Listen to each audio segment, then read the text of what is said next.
दोस्तों, एक बार फिर से अमेजिंग नॉलेज बाय अक्की में आपका स्वागत है। आज हम पद्मा नदी के विषय में जानकारी प्राप्त करेंगे। पद्मा नदी बांग्लादेश की एक प्रमुख और पवित्र नदी है, जिसे गंगा नदी की मुख्य शाखा के रूप में जाना जाता है। ये नदी भारत से निकलती हुई बांग्लादेश में प्रवेश करती है और वहाँ इसे पद्मा नाम दिया गया है। ये बांग्लादेश की सबसे विशाल और महत्वपूर्ण नदियों में से एक है।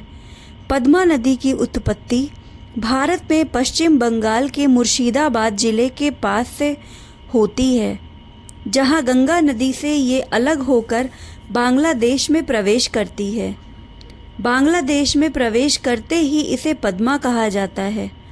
इसकी लंबाई लगभग 120 किलोमीटर है।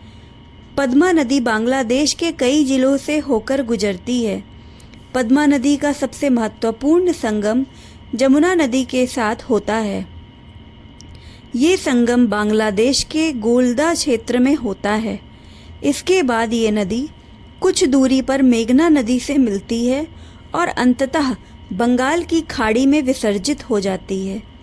पद्मा नदी बांग्लादेश की जलवायु, कृषि, संस्कृति और परिवहन व्यवस्था पर गहरा प्रभाव डालती है।